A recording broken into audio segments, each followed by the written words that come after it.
I think we're just gonna go right into it. Welcome everybody. I'm joined by Brady Aste from Utah. Brady and I, quick intro on him and I. Um, we met in Utah while we were both at UVU. We had a mutual friend, and we were in similar circles. Shout out Brandon Harris. Shout out, shout out Brandon. Got to get that out of the way. Shout out Brandon. We met in Utah, and we hadn't seen each other in like 5 years, 6 years.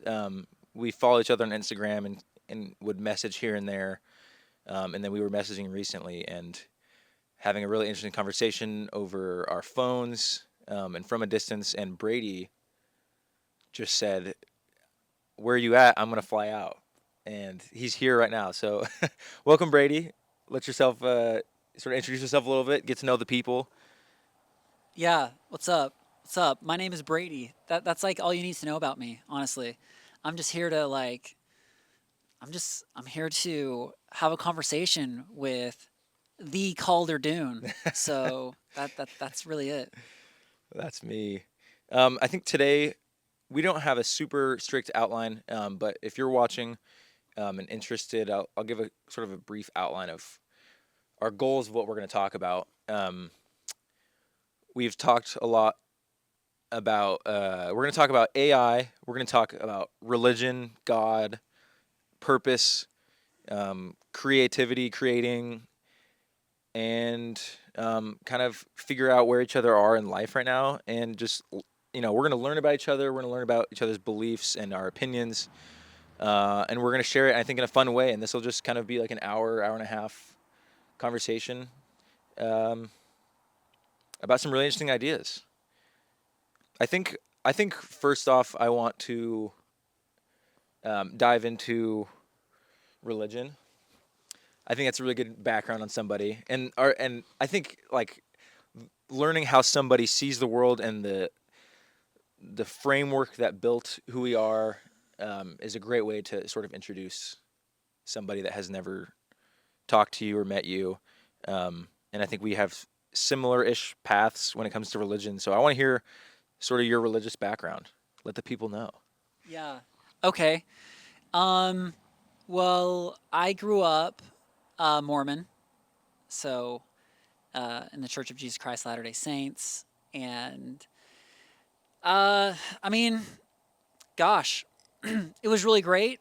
It was really bad. It's a whole mixed bag, to that, and I guess we Yeah. can kind of break that down a little bit. But yeah, basically grew up in the church, everything you'd expect from like an active family, and um, went on a mission, and Oh, then I didn't know that. yeah, Okay. yes, I did. I went to Ohio, went to Cleveland, and so I was right around a lot of the church history, like Kirtland Yeah. and all that. So that was cool for me. I probably would have went home had I not been close to all that. It was like Mm, meaningful to me for wow. sure.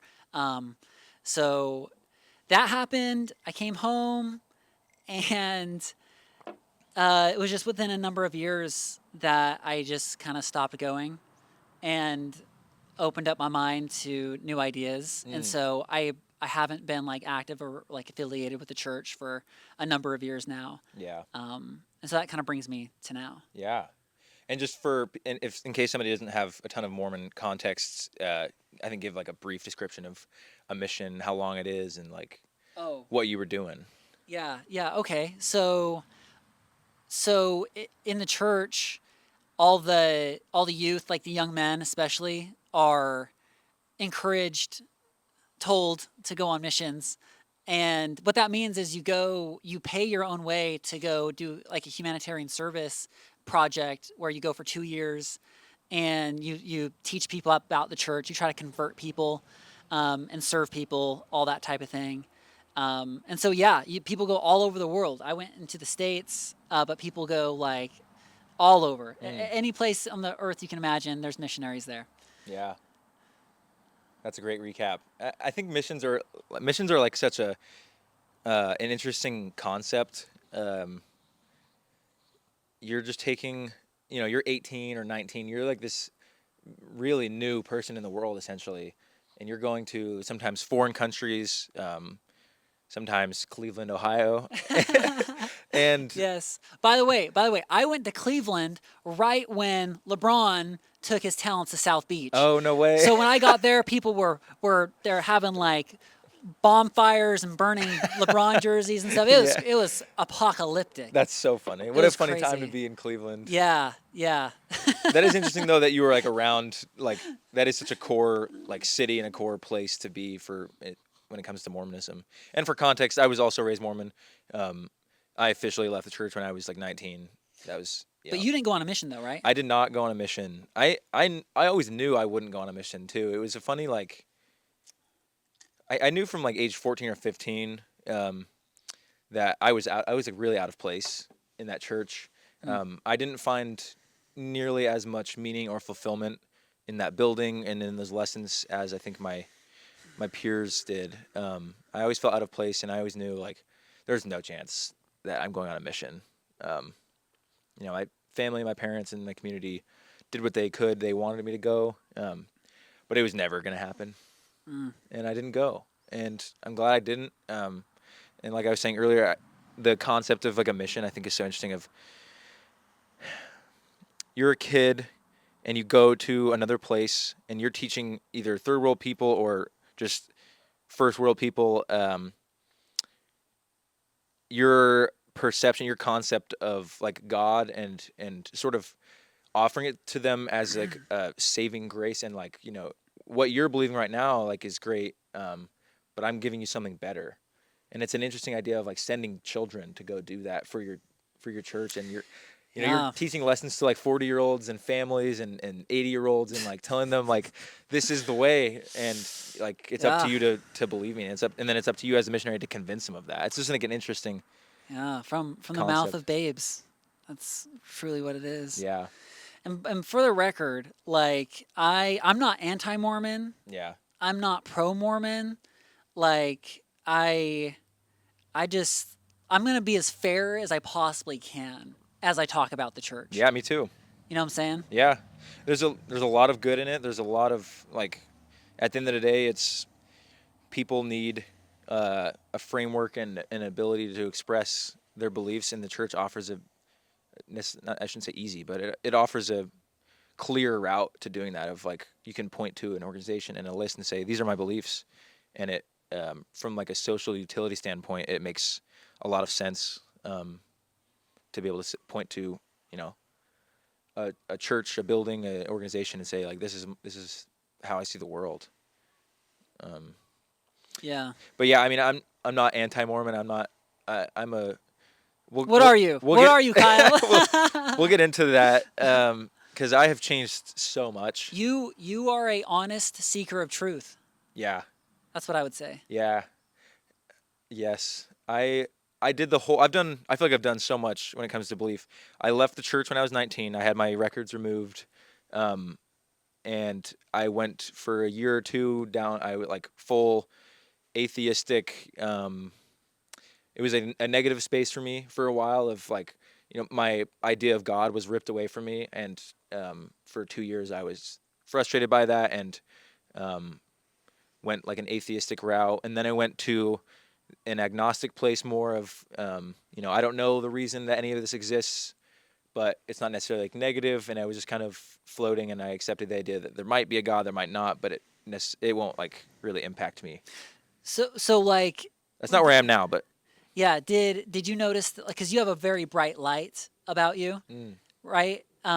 So did you notice like that dim at all when you're just like, "Oh, like there's no God." Like yeah, yeah, I did. I can't wait to talk about God. I did notice I was I was so angry with an entire organization and my community growing up. I felt lied to. I felt deceived, and yeah, my light was dimmed for years. And like what did you feel like lied to and deceived about?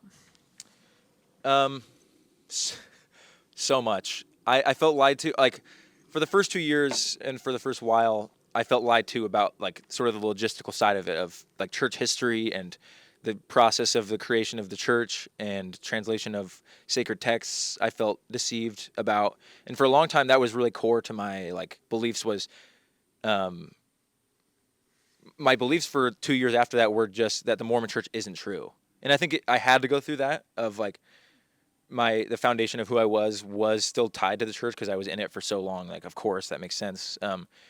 But my light was dimmed, as you say, for a while because I didn't have an original, authentic belief system. I only had something that I knew wasn't like true Mm. or good for me.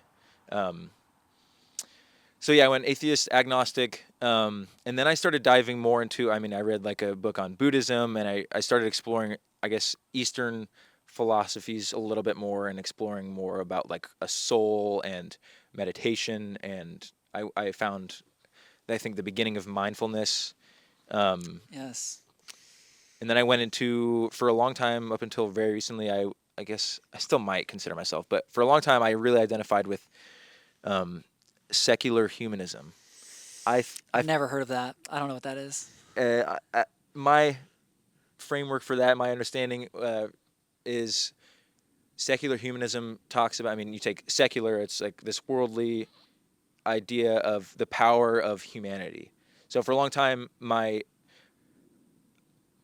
I was told that power came from elsewhere, of divine command, of a creator or a supernatural being Okay. bestowing power to humanity, and that's where goodness and power came from.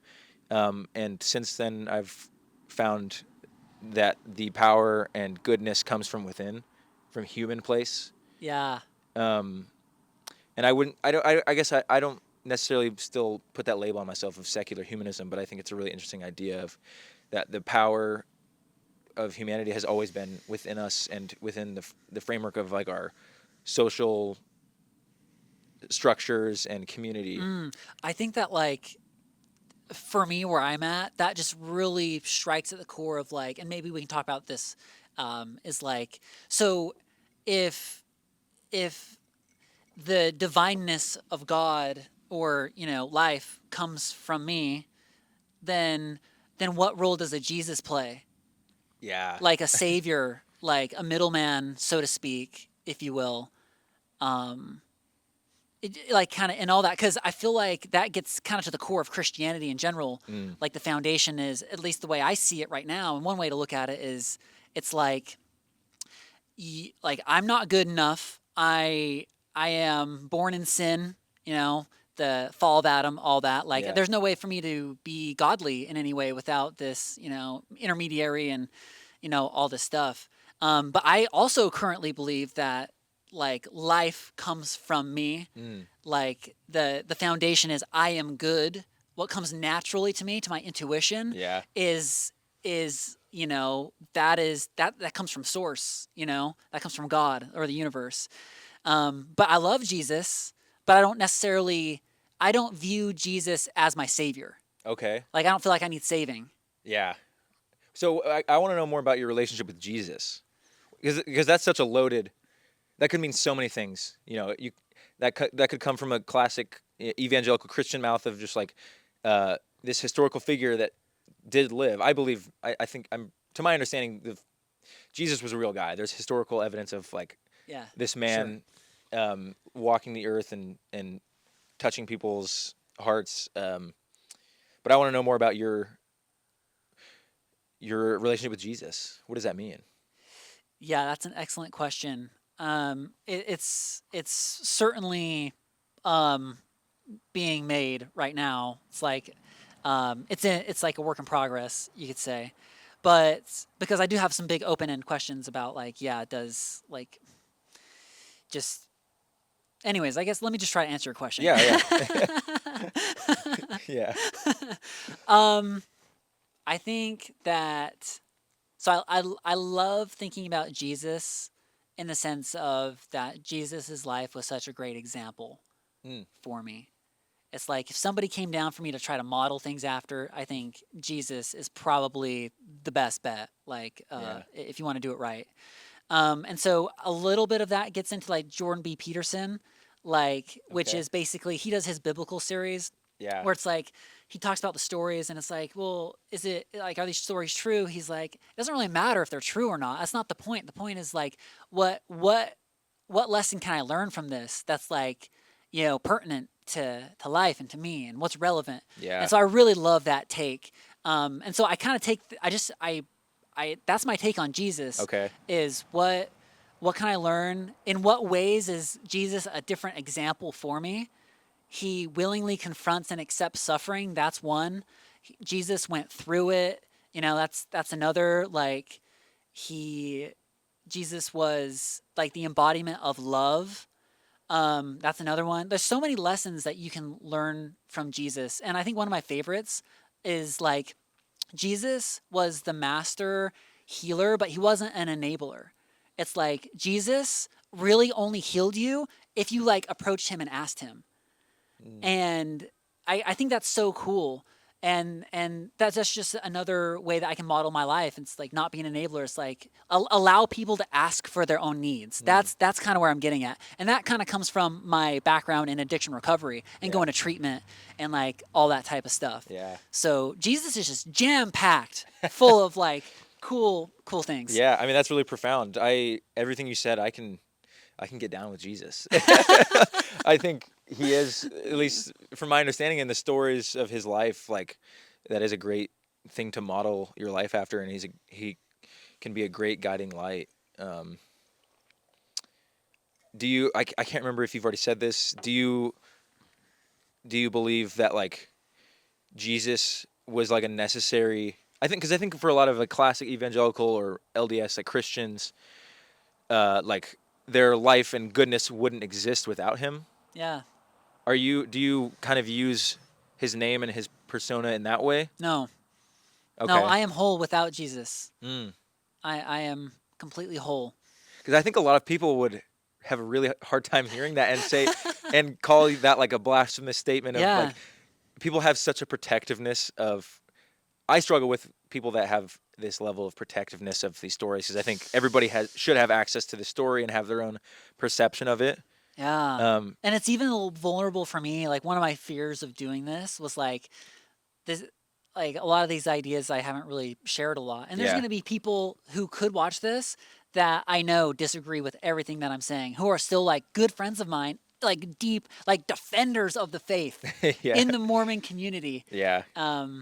But yeah, no, I let that go. I surrender that because this is my truth. Yeah. It doesn't matter. Yeah. That's one of the biggest lessons I think that I've learned is um, it doesn't matter. I've completely let go of any outside perception of myself, and even within like a family unit, like the only thing that matters is you living authentically. And if somebody takes issue with like you are clearly chasing goodness, you're chasing I morality. clearly am the healthiest I've ever been in my entire life Yeah. right now. Yeah.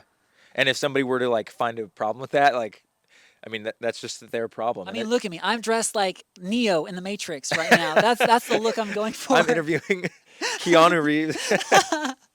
Yes, yes. Oh, and by the way, like I love how you just said that. It doesn't matter. And that just made me think of let me just take a deep breath in this beautiful Zen garden Yeah. that we have. Shout out to, you know, Todd and Bridget. Todd and Bridget. It's a beautiful house. We're at Sophie's parents right now. They have a beautiful property. We're in Austin or Lakeway, Texas. This is a beautiful place. So beautiful. There's a light Austin. breeze. The sun is shining through this tree right here. I feel a lot of peace in this area. Austin is so green and it's so humid. It's You would so- never know. You would never know it's Texas. Yeah. Okay. I do still want to learn more about. You have you left the church? Where are you at with like a? Yeah. Well, I want to get a little bit more into that. Okay. And I have a question for you. Yeah. But yeah, so I don't think there was like a moment where I left the church where it's like I am leaving. Yeah. Like You didn't. it- There wasn't some grand. no, exit. no. It was just like it was kind of like during COVID time and Dude, COVID did a lot of people in. COVID. COVID. Every Yo, church. Yo, yeah, Yeah. like definitely taking a hit. Yeah. I just like I just kind of fizzled out. It fizzled out, man. I stopped feeding it, bro. I stopped. You have to feed it, bro, to keep it, and I let it die out. I didn't water my Mormon church plant enough. Your seeds were dying. I did not love the fruits. Yeah. you could say, and by their fruits ye shall know them. So that's how it was for me. So yeah, like I technically I'm still a member of the church because my records are still with the church. Like I was baptized at 8, and so there's that whole thing. And at this point, it doesn't really matter to me whether I remove my records or not. But we were talking about this in the car a little bit earlier. Like, I want to know from you, like, what was important to you about actually removing them?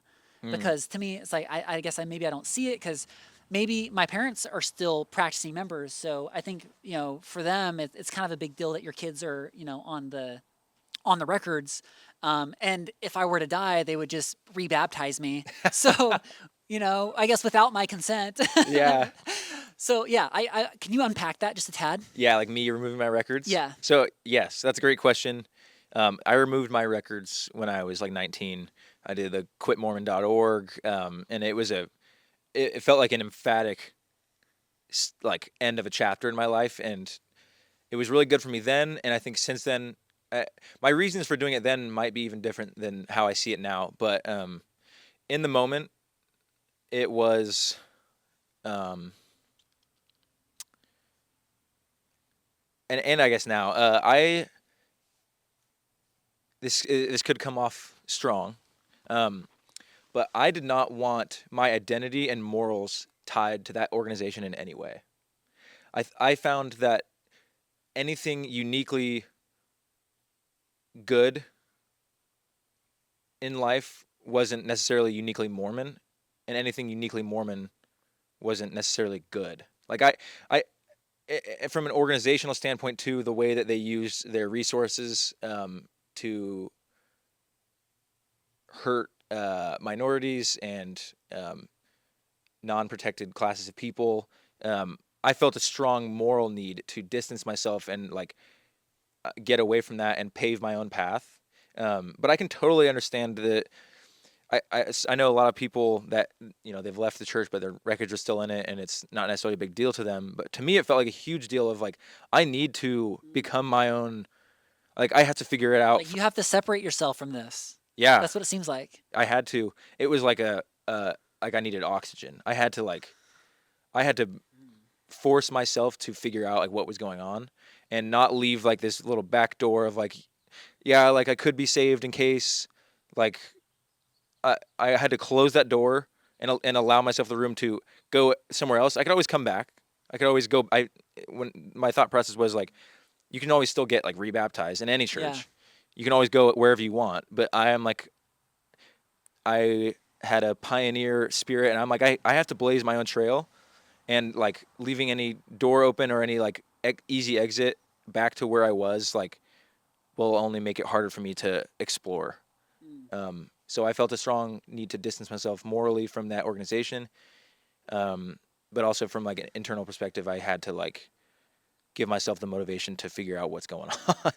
Yeah. Yeah. Yeah, So like not to like get super deep into this, but just kind of a broad stroke. Like you mentioned it's like okay, the church isn't using their funds to like it's like disparaging maybe people in minority whatever. Can you yeah. touch on that just like what do you mean by that just real quick? They were the largest donor in California. I can't remember if it's like Prop 8, whatever prop it was. They were using their legitimate resources, their money, to fund political campaigns so that gay people wouldn't be able to get married. Oh, okay. Um, I also, we were talking about missions earlier. I have a big moral beef with missions and the idea of sending. It's just like modern day colonialism of Mm. sending white Wow. 18-year-olds to third world Yeah. countries, Wow. propping up this idea of morality under the guise of like the only way to be moral is through this funnel, and you're going to these third world countries and people that are suffering, and you're pretending to give them a light at the end of the tunnel, and in reality, it's like it's funneling their resources to the church too, and you get 10% of their income and their time, and they are going to spending at least 2 days a week at the church, um, volunteering their time and their efforts Yeah, to a and church then that doesn't need it. And then and if we want to talk about money, the um, church doesn't pay taxes. yeah, Ensign Peak and their over now probably over $200 billion investment fund, Yo, I have a big problem with. yeah, it's for profit. It's a for profit organization, that operates under the title of an auxiliary, Yeah. which can be a nonprofit because it's the church. Yeah. Yeah, that stuff is crazy. It's like when if someone was to be critical of the church in that way when I was in the church, I think I would have viewed it as like, oh, what a blessing from God that like God's church can Yeah. operate without like being taxed and stuff like that. What a huge blessing. Yeah. And now standing outside of it, I can see the different perspective where it's like, whoa, this is a cash grab. It's like It's a cash it's grab. like you get the 10% from the members, and then you don't have to give, render up unto Caesar what is Caesar's. You don't even do that. Yeah. Like what? And I mean, in this conversation, we have to acknowledge they do like uh, give money, and they anytime there's like a disaster, they are a big part of the relief process, and they send Yes. The missionaries. And yellow this, vests. Look for the helping hands. yeah, like this is a very nuanced conversation. There's a lot of it's a big gray area. So I mean, if we talk about the bad, we have to talk about the good, and they do good. I think Certainly. I think that, As a missionary, I did a lot of good. Like I helped a lot of people out. yeah, and I think what's exciting about this like conversation is they do good. And I think that's just like a fact. They give, and they have members that do have pure intentions. I think, but they could be doing so much more. What was it I heard the church is like the second largest landowner in the Yeah, United States. I've and like yeah, like in Florida and Missouri, they own like 2% of Florida. And a lot is like cattle farms and stuff too. There's a lot of Yeah, stuff on those, but and who knows but they what they're. don't pay property taxes, right? Yeah, they don't. I As mean, far as I know. yeah, I don't know exactly on that, but Yeah. like, dang man, it's like If I were to start a religion, like I would model after theirs. If I was in pursuit of power, political power, social power, and monetary power, like I would model after theirs. They've created something that like it will never die. It will truly never die because it has amassed so much wealth and so much yeah, influence, and there are people. It'll be interesting to watch, man, because people talk about how like they're losing members and like it's. But I think there's no way that um, yeah. it ever goes away. I It's don't know. it's past the point of like it can't die. It's too big to fail. It's the It's Titanic yeah. that went down. We've been talking about James Cameron this weekend. Um, I think that'll be a. I'm not as interested anymore. Like the church is an interesting idea, and like the organizational part. Like I used to be able to talk about this for 7 hours because I do have a lot. I've read a lot about it. I've written papers and I've like explored it a ton. But I find so much more interest in like I want to hear more about. You were talking about Jesus, Mm, but I want to hear about God from your perspective. What does that mean to you? yeah, Try to describe God. yeah. Well, you know what you're doing. You're asking me to describe the indescribable. It's I like know, but it's interesting to hear how people it's like the do that. more it's like the more I talk about it, the less God it actually becomes. But yeah, I think for me, like the biggest thing was when I did leave the church, I took God out of the Mormon box. It's like more like Mormonism. The reason why it does so well is because it's kind of like Apple. Like Apple, like your iPhone, it's a perfect like user experience interface. It's so well packaged, but it's like the Android, you can do so much more stuff with it, right? Yeah. Um, and that's kind of like my experience with being in the church is like I'm taught how to pray. I'm taught like what to say in my prayers. Talk about like not doing repetitious prayers. But anyways, so I think like it's like the church has all the answers. The church has all the answers. This is exactly what it is. You, in a way, you really don't need to discover God for yourself in any way. Yeah. It's already there. And so, you know, I I took God out of the Mormon box, and all of a sudden, I started recognizing God showing up in all these different areas of my life in different ways, saying new things, and like it's like an explosion of God in my life, and it's so cool. That's so cool. What uh is God like this gendered like I want to know more like because you said you see God in a lot more places now, like, but like, Hmm. what is? I still want to get to the heart of your understanding of God. Like, is it God with a capital G? Is it a man? Is it a No, woman? it's not a man. Well, it's no and yes. So it's like Okay. Alpha and Omega, the beginning and the end. God is everything. God is. I think if I could put it into my most succinct like form, it would be God is basically life. God is the source that gives life. Mm, So and I think everything's trying to live. Everything is living in a way, has a frequency, mm, right? And so I think I think in that way everything is God, but God is also like all the notness too, and that gets into more like the yin yang of stuff. But like God is everything. God is the low and the high, and so to like to be human is to take the full experience and to love it and to love all of it and have no judgment on it. And I think that's how God would have me be. I think that's what I'm learning about how do I live life and get the most out of life. And so it would be seeking God, seeking love, mm. and I find more of that. The more it like if I knock, it shall be opened unto me. Ask and you shall receive. That is so true for me. Really? Yes. What do you ask? I ask questions. Yeah. Yeah, yeah, and maybe it's less of asking and more of venturing forth. Yeah. It's taking the risk. It's more of like asking life, like, okay, what's gonna happen, or you know. Yeah. I love the idea that, like, you mentioned you pulled God out of the Mormon box, and it's not unique to Mormonism. There are so many boxes in our lives and in our social And framework. each religion has a box that Each they religion put has a God in. box, yeah. But I get so excited by somebody like saying that because I, um, I'll talk about God, my perception of God later. But I get so excited when somebody mentions that because that's to me like the most interesting thing that you could like when talking about God or the divine. Taking it like it can't be in a box. It is this boundless idea, and I think what's uh, something that pulls me away from religion or pushes me away from religion is like in order to have a religion you need definitions, you need defined edges, you need like there has to be a box Hmm. when it comes to an organizational like a structure of a corporation of a church. Like there has to be a point somewhere in your beliefs where like there are things that are true and there are things that are not true, and I think there's no way that God fits in something like that of from a child like being taught, their parents telling them what God is. um, Part of I think the moral failure of organizational religions is like teaching a child that there is a box around God and that like some people are wrong about it, some people are right, like, and that our definition is like that's the only box that you're allowed to search for God in.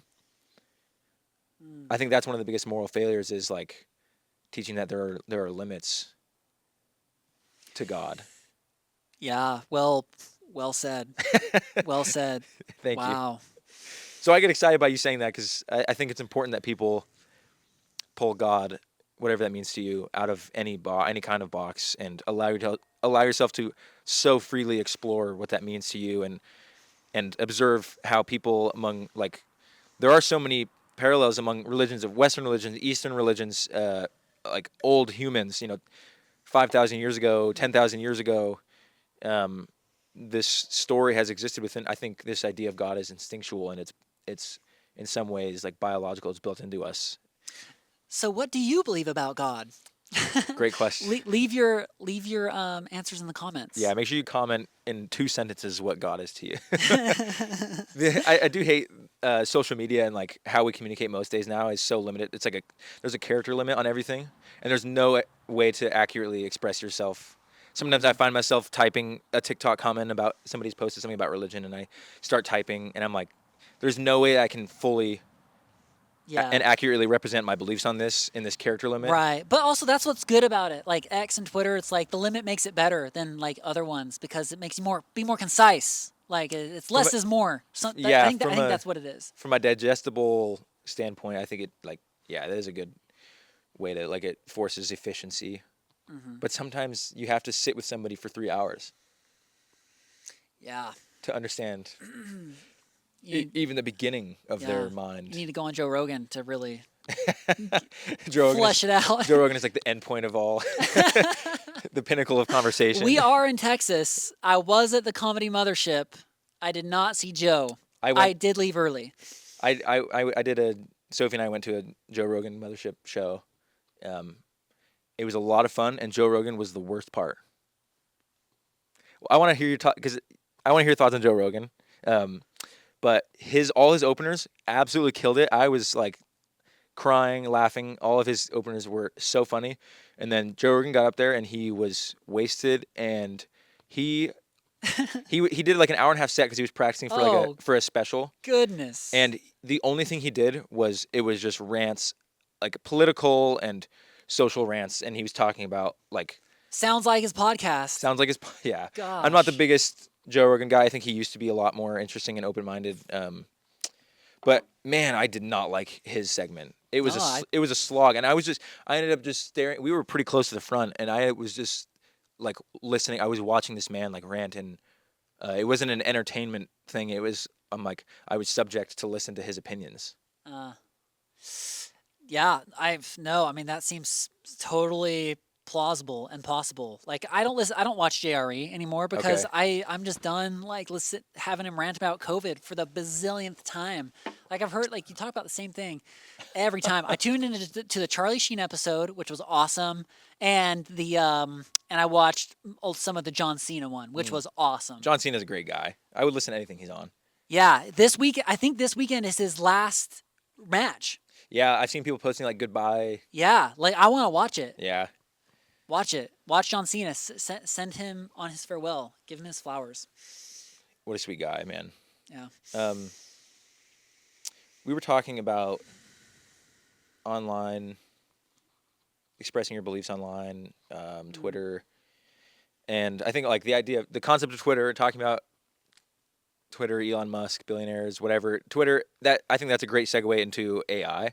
Mm. Twitter has become every online now is every space is pushing artificial intelligence in some capacity, and that's one of the main conversations we had recently that sparked this idea of you flying out and having this conversation is artificial intelligence. So this seems like a good time to open the floor to talk about what everybody in the world is talking about right now. Yeah. AI. Yeah. AI is crazy. So I downloaded ChatGPT like a month ago or a month and a half ago or whatever. Okay. And I really liked it at first. I was like, dang, this is sick. And I was like, just having an experience with it, you know, asking it questions, this, that, the other. And then I don't know, I feel a little more disillusioned right now because it's just the more I use it, the more robotic it seems. Mm. But I think AI is cool. I had an experience where I bought some of the new Justin Bieber slides, the Skylark, Yeah. and I love the slides by the way. The beach slides rock. But basically, I had to return something else that I had purchased, and I was dealing with an AI bot like during the return.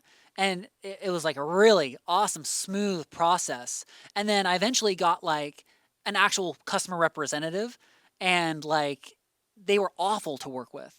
And so it's like I love AI, and then I'm bored with AI, and then I have a good experience with AI, and then so it's that's kind of where I am right now with Yeah. AI. So I'm kind of fluctuating between like thinking that it's going to be the next big thing, which I'm sure it's not going anywhere.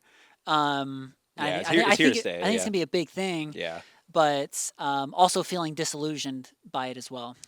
That's interesting because I think like a week ago when we were talking on Instagram, Brady said something that really caught my attention, and I was desperate to hear more. I don't want to put words in your mouth, but what I remember Brady saying. So I think I want to put the video like right here.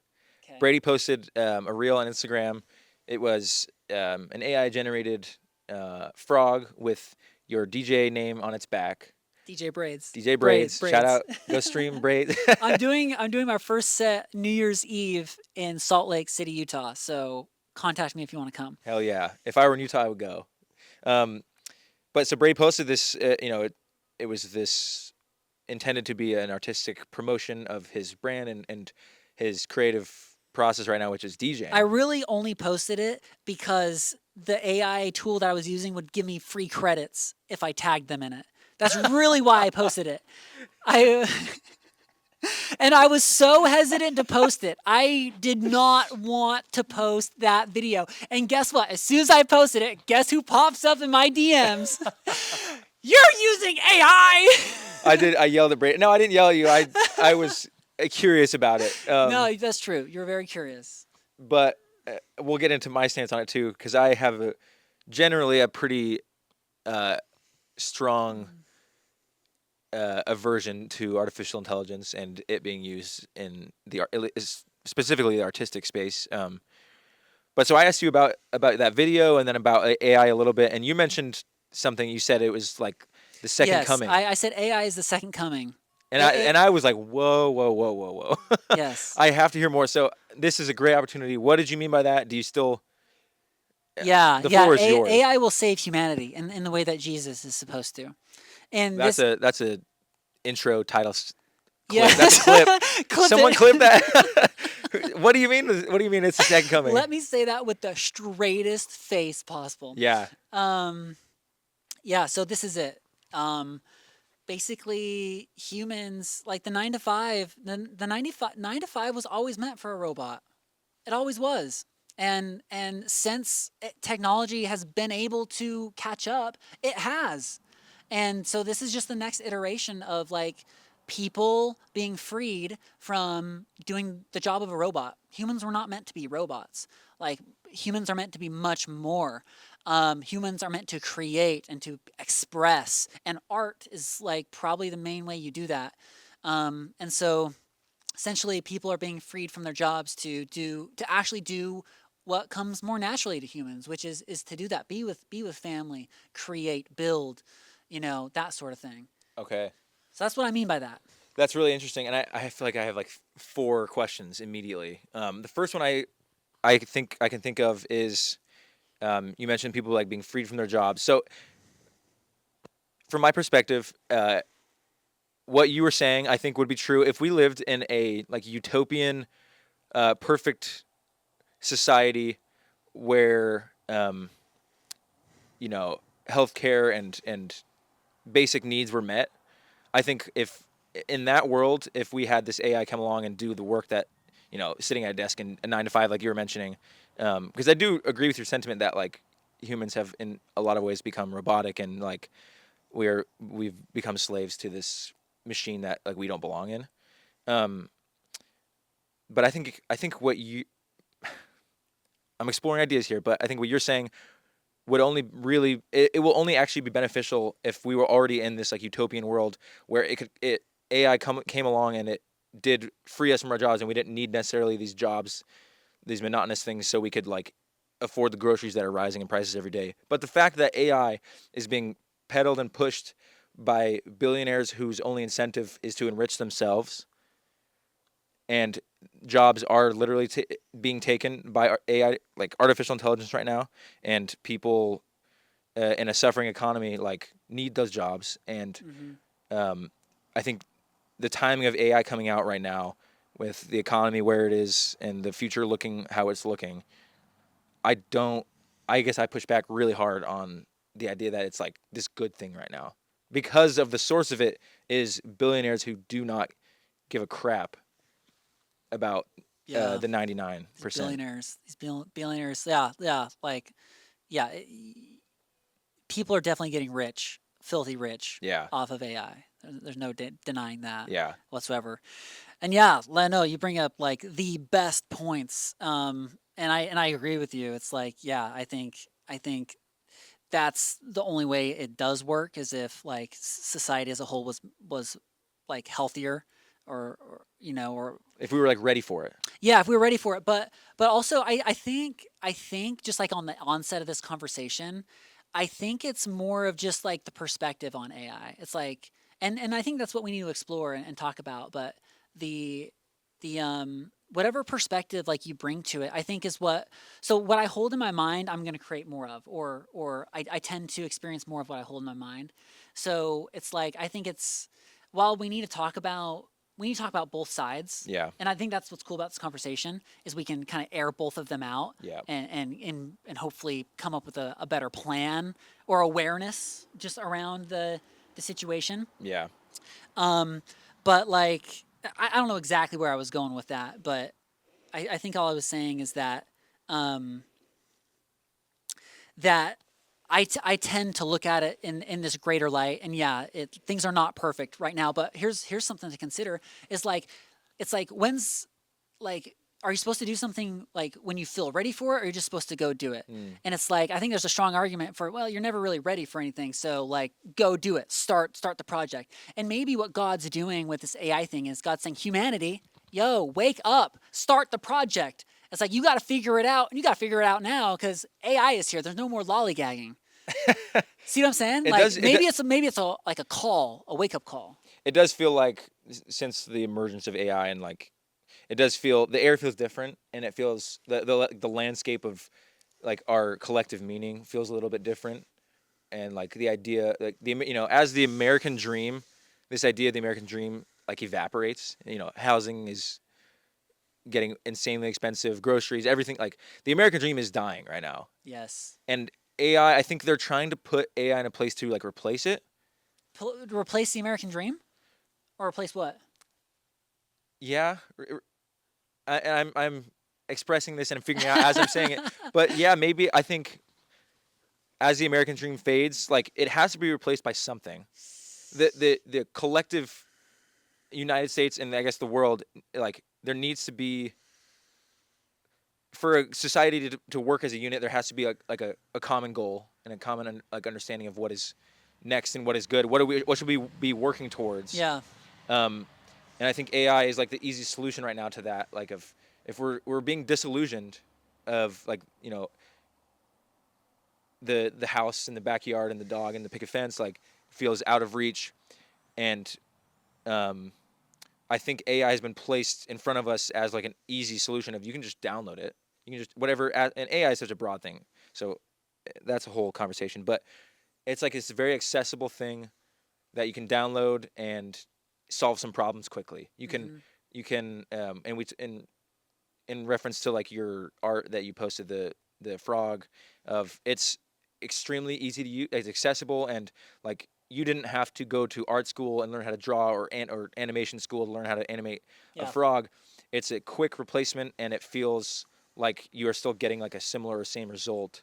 um, and I guess where my big beef with it is the soul is gone from it. I think But the, you're talking about more of like the art aspect. I mean I have yeah it's art, but also like the financial landscape. I think it's being propped up as like it'll save like to your point of it being the second coming. Like people are I think counting on it almost now. Right now the American economy is being held up by like 5 AI companies that are passing money around, and Yeah, the that's a bubble the that's gonna bubble burst. yeah is going to burst eventually. Company Um, evaluations, corporations, yeah, like that. That's into a bubble. the trillions, the multiple trillions valuations of these companies. I don't know where I wanted to take that. Yeah, it's kind of a tough spot because there's so much like to talk about with AI. But it kind of seemed like we were getting into like the soullessness, like kind of like of the art. I don't feel like it makes a big difference when AI is used like as a calculator in like the business strategies. I feel like that actually makes it better. Like it's probably more accurate. It's a lot faster. And speed matters. Yep.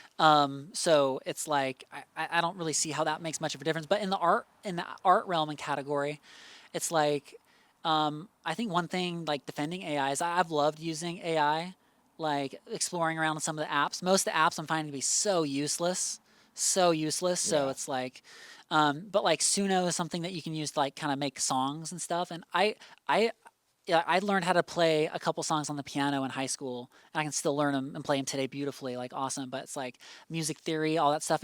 I just don't know it like that. And so like me without AI, I would never be able to actually bring something to life musically, unless like I had money and resources to do that.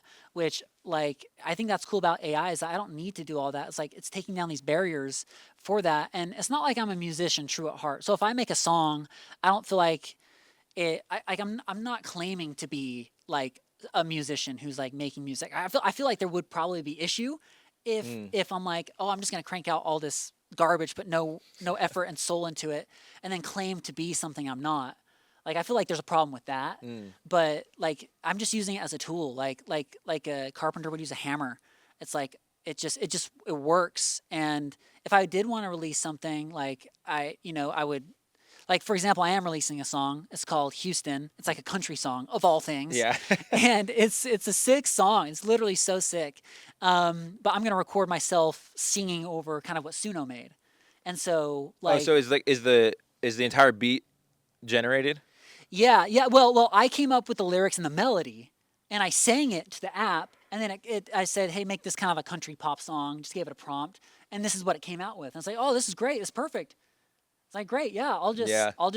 I'm gonna go in, I'll record myself singing over the top of it. We can switch whatever we want to because I have like music friends, Yeah. and like, and then I plan on releasing it, and I think that's awesome.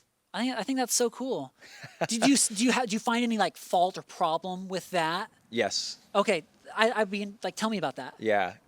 Well, yes, from the perspective of I wouldn't do that. Um You wouldn't use AI as a tool. I would use AI as a tool in some aspects. Like I bounce ideas off of it occasionally when it comes to like market research and narrowing down data and like filtering things. But I would have a problem with. Um, so I understand the sentiment of like working alongside of it and using it as sort of like a co-producer, and you're the one that is putting in like That's a good way to put it. you are putting Co-producer. in like you're putting an original idea into like a prompt engine or whatever. But like all of the music that so far in my life that I have resonated so deeply with is because it is so human and it came from within. And I think art when it starts to come like AI and robotics and all these things offer great solutions for uh, things that are external, like data analytics and like something that doesn't need to come from within. But if people do use it to be a solution to something that they cannot do themselves or haven't learned, because you mentioned like you don't know music theory, all these things, but you could learn Yeah, I that. certainly You could.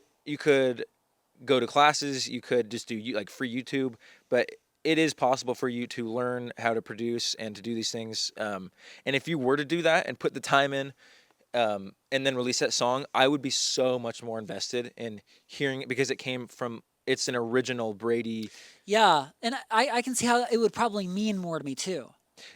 Yes, and that's the thing is It if certainly feels like it would. once like the market is flooded with these things that like I think it's just going to become so oversaturated, and the meaning of everything is going to dilute the meaning of music and art if it becomes indistinguishable, because I'm sure Suno, I've never used it. Well, I mean, so one thing just on what you said, Yeah. it's like people with taste are still always going to have taste, and the good stuff is always still going to be the good stuff.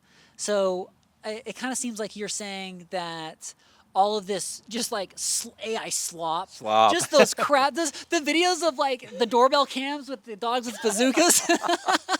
Or the video of the gorilla. Have you seen the gorilla getting taken away by a tornado? I'll put that up right here. Sometimes I do find myself like I hate AI, but sometimes Yo, are, I can be I can get a good laugh out of you trying to say that's not good shit, bro? it can but this thing is, even in that moment of this gorilla video, like it provides a instant gratification of like, yes, that is like a very funny visual. But then it fades immediately because I'm like, that came from nothing. It's so dumb. It Is is so dumb. it is nothing. Please stop. And what I think the art that matters is the art that lasts and there is so much to chew on. Yeah. And so if there could be an instant gratification of a Suno generated song, like it might have an interesting rhythm and interesting chords and things, it might hit me while I'm listening to it. But then afterwards, I don't think there's a long lasting value. Well, we'll let the art decide. The art will speak for itself. I am wholly confident that you're gonna love this song that I make. And even though well, actually, maybe biases of like I kind of reject AI stuff Yeah. would keep you from liking it. I would say, I'll go in open-minded. without you knowing, I bet you would think that it is such a great song. like checks all the boxes for something I love, but I used AI to make it. That's my personal feeling about it. I'll let you know. Like, I will go in with an open mind. I'll listen to it. Do you like country? No. I am. This might be tough. An AI generated country song sounds like my nightmare. That Bruh. sounds like if you were put me in hell, you would have an Bruh. AI generated country playlist playing the entire time. But I We'll will, do it. We'll do it though. We'll test it out. because I do care about you, and and I can tell that it means a lot to you. I will 100% go in with an open mind and listen to it. Um, and like I said, I might even like it while I'm listening to it and in the moment. But I know myself, and I know how art speaks to me, and that's over time. I don't know if it will have a lasting impact. And I don't want Yeah. Well, but so I appreciate that, and that's how we also feel about the Avatar movies, yes. which maybe in 10 years could have been made with AI in 10 minutes, but like it took James Cameron so long to make, but it still has that same effect. So what's the difference? Well, it has the same effect for me, because for context, we were talking about this last night, and I was sharing about how when an Avatar movie comes out, I'll go see it in theaters, and I love it. Like, it's a visual spectacle, and I enjoy those 3 hours so much. And then I go home and I move on with my life, and I don't think about it much. Like, the actual story of Avatar is just like a classic. Actually, we can talk about how Avatar is a ripoff of Dune. Everything's a ripoff of Dune. Everything's but Avatar specifically, there is an outsider that comes to a foreign land and harvests their natural resources, and becomes like, he assimilates and becomes their leader, even though he isn't organically one of them, and uses the numbers and their power to defeat his enemy. He uses them like a weapon, and he does care for them. But Avatar is Dune. Mm. I've seen people talk. This has been a conversation before, but I've never seen Avatar, by the way. okay, well, then you're missing a lot of context. Um, but yeah, back to like instant gratification, and like, some things do have value in the moment, and it's interesting, and but I will say, for Avatar, it does have like uh die hard fans that like love it, like it's their Dune, it's their like masterpiece in life, like it's a landmark of movie and cinema like creation. Hmm. That's not what it is for me. Um, but yes, I'm interested to hear your song. When does it come out? It doesn't have a release date. I have to get with my friend who's been swerving me on the recording it, so I gotta get him to lock in. It'll What? be soon though. I'm going in to record this verse. I'm redoing a Kanye song. I love Kanye. Yes. I'm redoing "Amazing" from 808s, Great and song. Great I'm album. turning it into like a dubstep, like EDM, like version. Yeah. And that song rocks, except for the feature at the end, the outro verse. Yeah. It's so bad. I don't remember who that is. No one knows. Yeah. It's so bad, and so I'm recording my own verse over it to outro it. It's amazing. So Yeah, I'm all man, that. yeah. That guy, that verse. Yeah, that's a great song. Wow. I gotta watch my sodium. Put me on the podium. Like what? I don't know. That is a miss, I think. Well, cool. Yeah, let me know when it comes out, because I will listen to it and give you my feedback Cool. if that's welcome. Of course, yeah. Yeah. No, I feedback from you is one of the main places I want feedback from. Mm. So 100%. Okay, we took a quick bathroom break, and then we're gonna do sort of a final, 15, 20 minute segment. I did want to touch on one more. We were talking about AI. To put this all in a bow, I've been talking to Jeff, my brother, about AI. We talk about it a lot, but AI a lot recently, and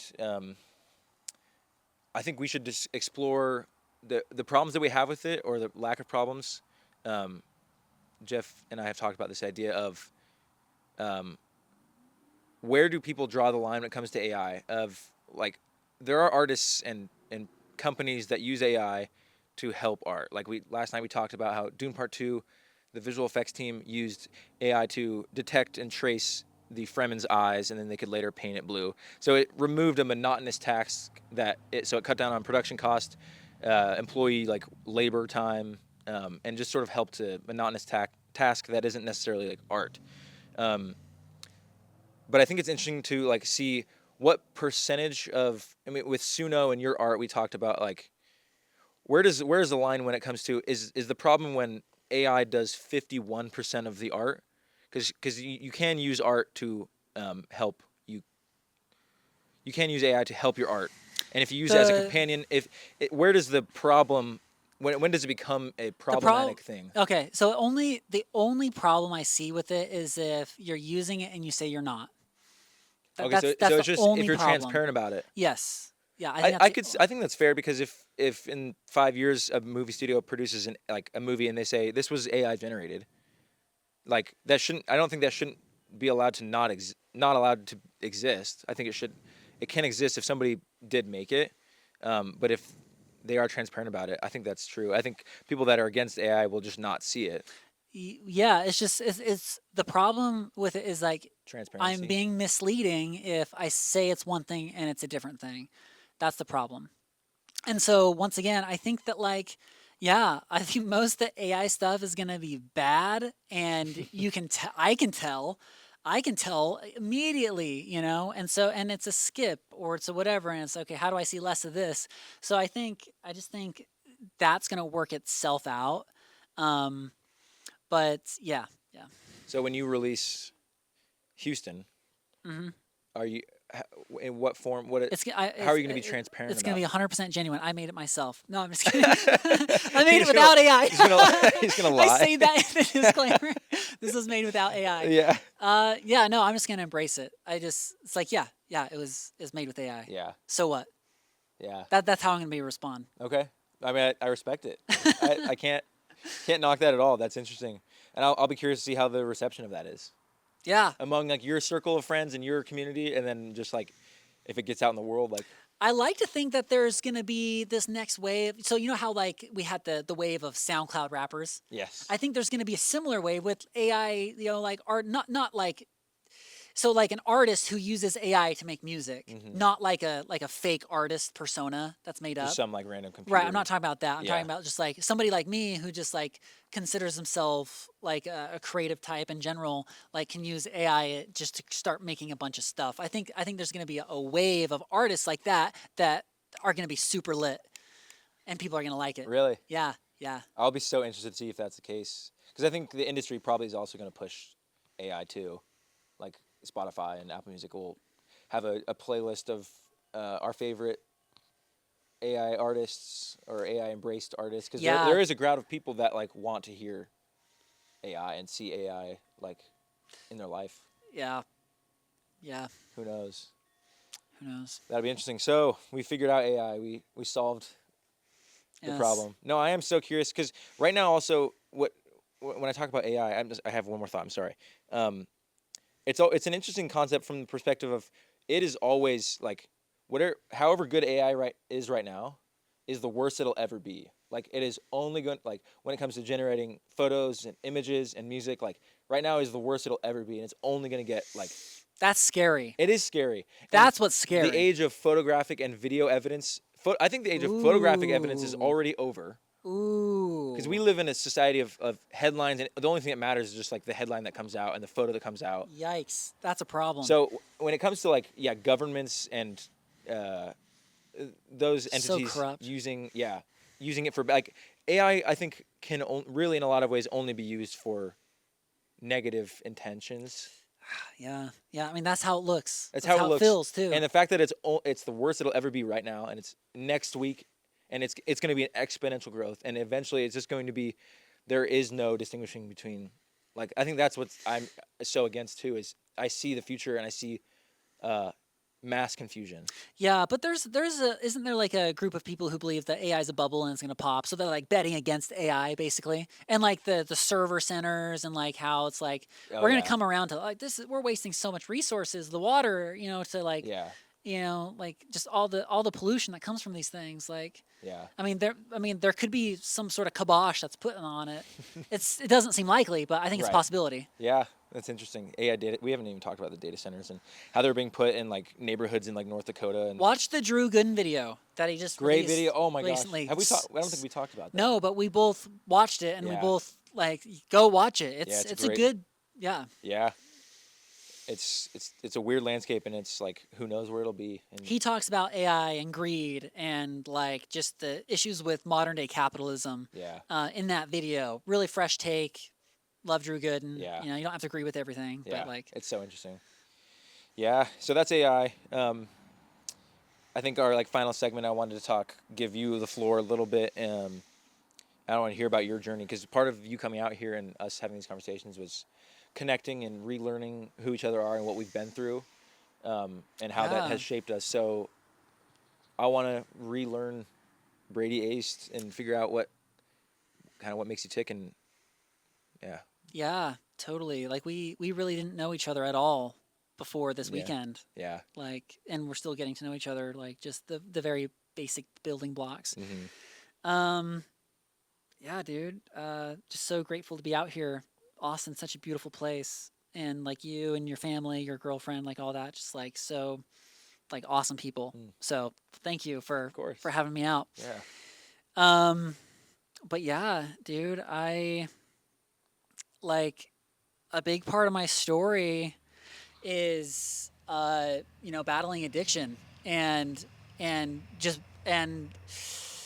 basically getting in touch with who I really am and believing in myself Mm, and trusting that like I'm a good person, that I am beautiful, that I am a light. mm, I just feel like early on I just was hit with so much messaging that like I am not enough.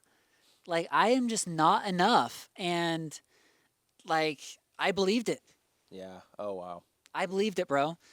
Um, and nowhere was that more manifest than like my addiction to pornography. Mm, Like that is something that's been a huge plague on my life. wow. Um, and like I'm open about my story. Like I've been to treatment. I've done a lot of healing. I think it's important to talk about it. I think I have a really powerful story. Um, but essentially, yeah, I remember, being a kid and being so dang free, and and I haven't felt that. Well, I hadn't felt that in a long time. I was introduced to like porn, whatever, like um, I don't know, in elementary, middle school type type of age, Yeah, and that's a crazy yeah. concept. But the thing is that I was exposed to it and I knew I was curious. There was always just like an innate curiosity, anything sexual. You're right. So it was It's a built core into part me. of who we are, Yeah. our And, sexuality. but I knew I didn't feel like I had anybody to talk to about it, like because growing up in the church I Yeah. can't look at porn or I can't masturbate, You can't even talk about it. and you can't talk about it either. Yeah, And there isn't a so space to. all these young men like me, like we just we were cooked. We we really didn't stand a chance. we were cooked, and there's no wonder the church has such a big pornography problem. Yeah. Because it's just this culture, it's just this this space that just breeds it, just Yeah. breeds it. So anyways, yeah, that's my story. I had to wait to go on my mission for a few months because I told the stake president, the leader at the time, that, oh hey, like I've looked at pornography, whatever. So I And he held waited. you from. Yeah, it kept me from going on my mission for a few Wow. months. It wasn't that big of a deal in my family. Some families, much bigger deal. Yeah. Like a lot of shame, like a lot of really bad juju around having to wait for something, Oh yeah. or hey, yo, Jimmy's not taking the sacrament. Anyways, Yeah. that's a different story. Yeah. But anyways, that's how it was. And then I went on a mission. By the grace of God, had really no issues at all. I was there, focused, trying to do as best good as I could. And I'm really proud of that version of myself, although the mission was so hard. So hard. Um, and I got back and immediately got into pornography. Immediately. Like that's when I became an addict. Really. Was after my mission. Yeah. Yeah. Because it was it. Do you think that was because it was like you had no access to it and it was this thing like this ultimate like evil and you were told and you had no access to it and you went cold turkey and then you come back to just like you look around and nobody's watching me. I don't have a companion Yeah. here watching me and like the Well, ever self since control you had spent 2 years not even having to have that self control because you had like counselor or a companion, like somebody always over your shoulder, or even like the idea of God over your shoulder, like watching, and the built-in shame. Oh, my heart would have sank and my heart would have broke if I did anything that seemed unworthy in the eyes of God on Mm, my mission. yeah. Yeah, it would have crushed me. But anyway, so So you it was came. fear based. So at the end of the day, it was fear Yeah, based. it was fear and shame that Yes, were baked into your. I wasn't doing it out of love. I was for myself or God. I was doing it out of fear for Yeah, things. upsetting someone or Yes, yeah, yourself or. upsetting somebody else. Yeah. So So yeah, come home from my mission, immediately get into pornography. That's when I'd say I became an addict. Before then, it was always just something that like I was curious about. And then, but yeah, I was in college, and I had a pretty dang good support system. Like I was involved in like UVUSA, which is just the student government, Yeah. and also I was an ambassador. So like I was pretty plugged in, and that kept me afloat. Mm. Um, but yeah, I around that time I got into the porn. I wasn't able to connect with women at all, and I became super fixated Oh, on looks, like on really? my own look, like personal image mask, Yeah. like type stuff. Yeah. So super conceited, just like just the worst recipe. Like it's amazing to me that we became friends during that period of my life, and Yeah. that you even like would have the idea of liking me, because I was so lost, so broken, Mm. so sad about everything Yeah. at that time. But yeah, college, I stayed plugged in, stayed in enough. I started going to meetings pretty quick.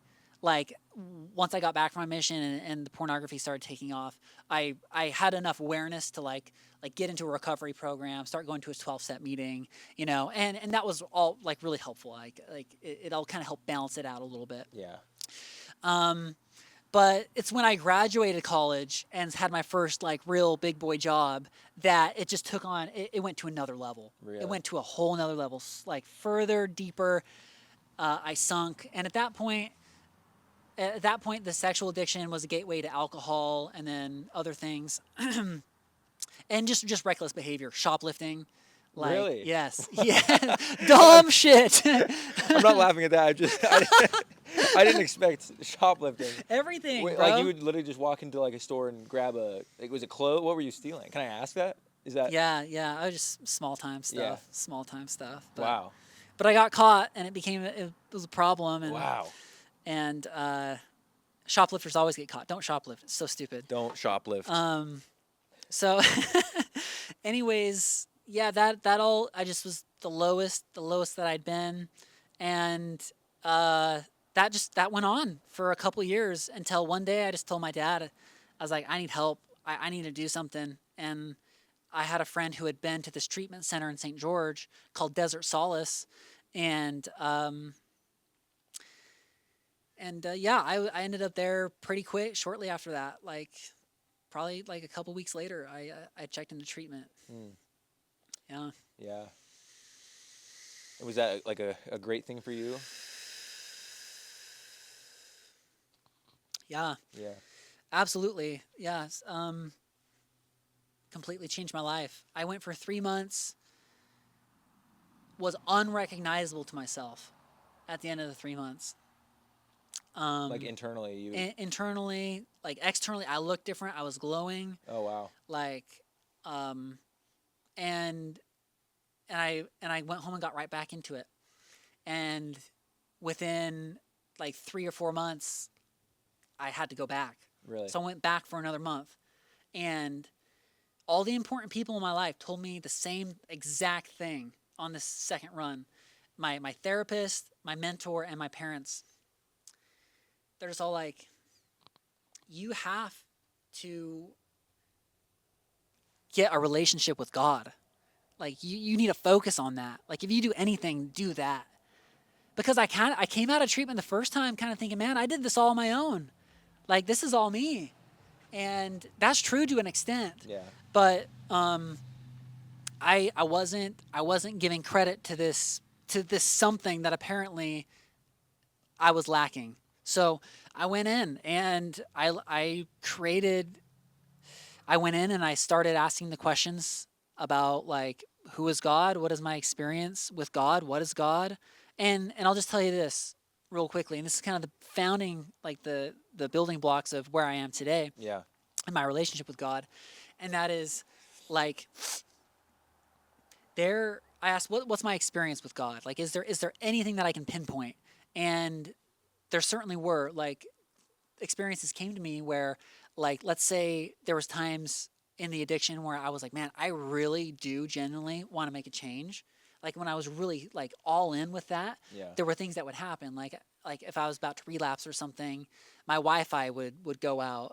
And I had great Wi-Fi, it never went out, that type of thing. Yeah. Or as soon as I'm typing it in, like I get a call from my dad. Mm. My dad never calls me. So there's these things that were just like they were just very clear to me that there was something else like in the inner workings Yeah. to life. So do you believe that there was genuine, like, almost divine intervention? That's what I'm saying. As I'm saying, that's yes, that there was divine intervention there. Okay. And so that's what I recognize this as. That's what I'm calling it. And so it was like, okay, yeah, there is something. And if those are the experiences that I'm using to say our God, that must also mean a couple things about God. Number one, that God cares about the things that I care about. So if I had set the intention that I'm not going to go here, and then this thing helps me not go there, it must mean it cares about what I care about. Mm. And if it cares about, and this is the third thing, if it cares about what I care about, it must mean that it loves me. Mm. And so I took those three things, and I just ran with it. And since then, like I said, I've taken God out of the Mormon box. I've I've found people who have a spirituality that I love and that I want in my life, and I've made them my mentors. Yeah. And I'm going to Bali in a month to be a disciple to my guru, Yeah. and like my mentor. So all of a sudden, like I just became much more in alignment with who I am and and with God and with the universe and what I want to create.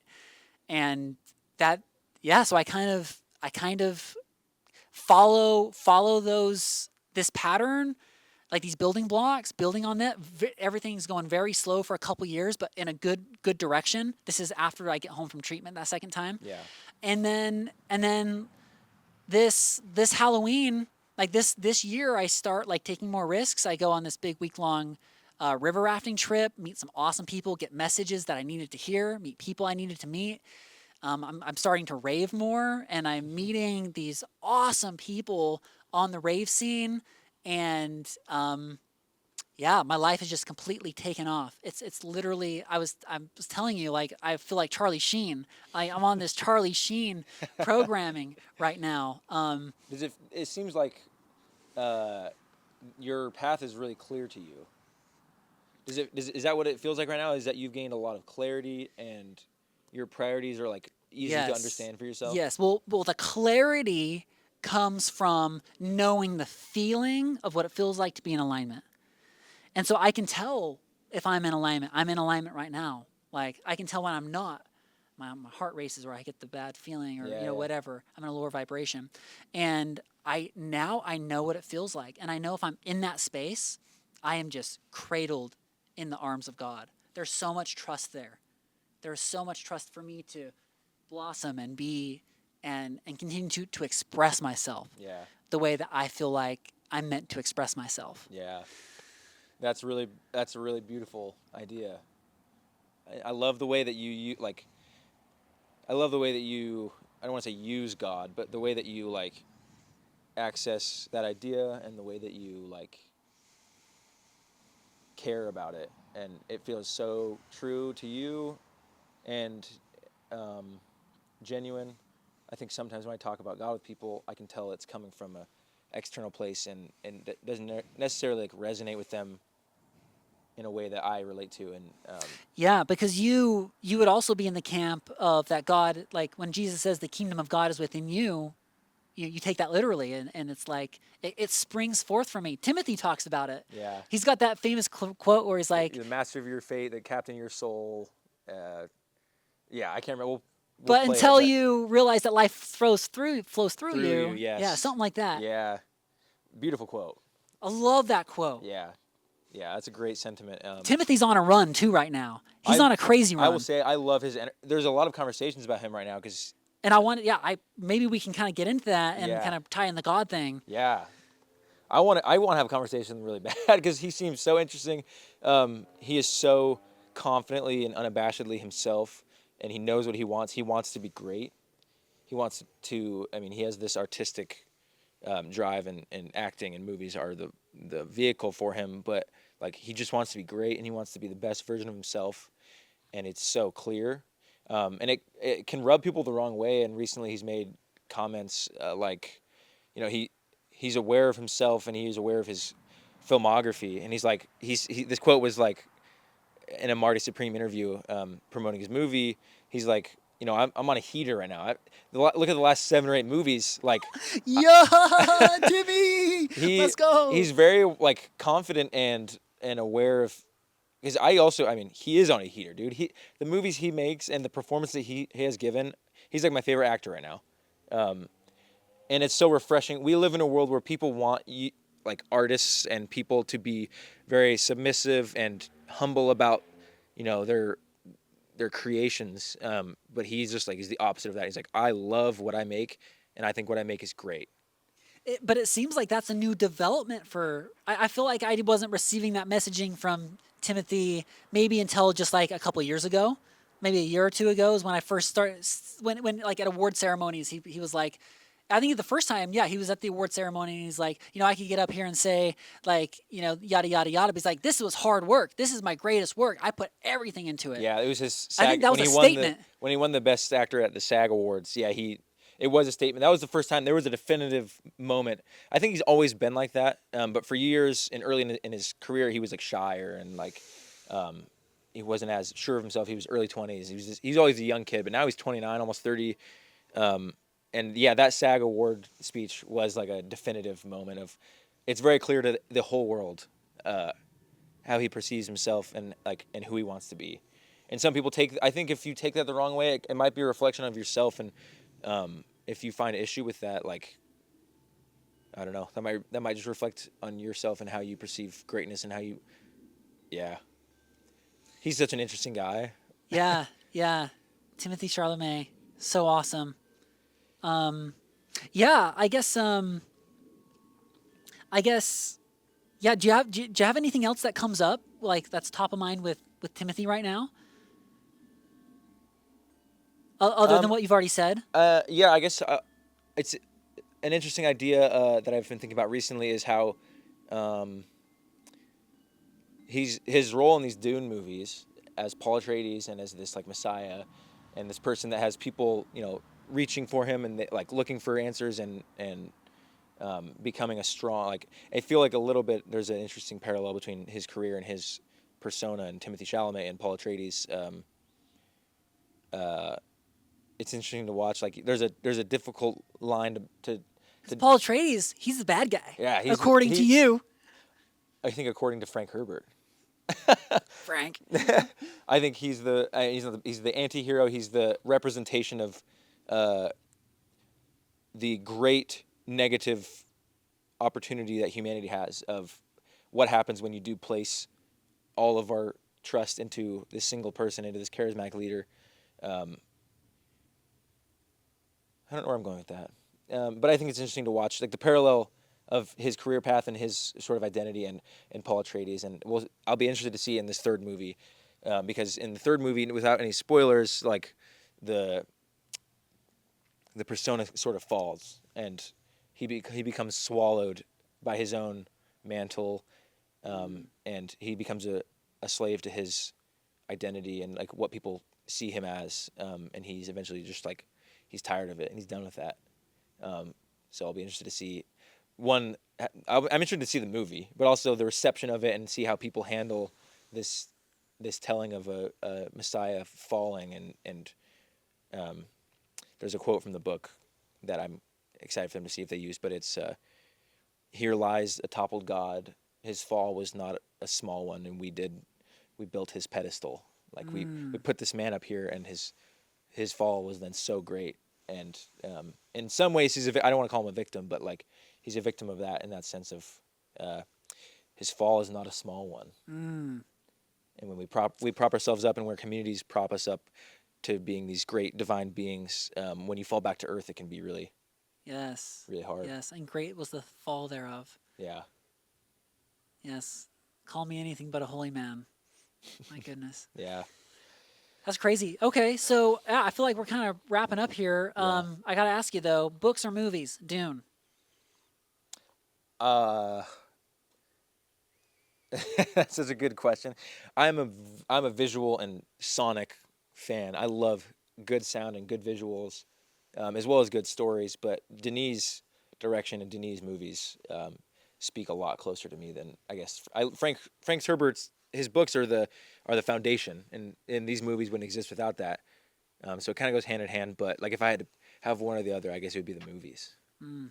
I think I just the visual medium and the sonic medium is a lot more exciting for me to explore than Clip words. this and send it to Denis. Have You'll you t- met him?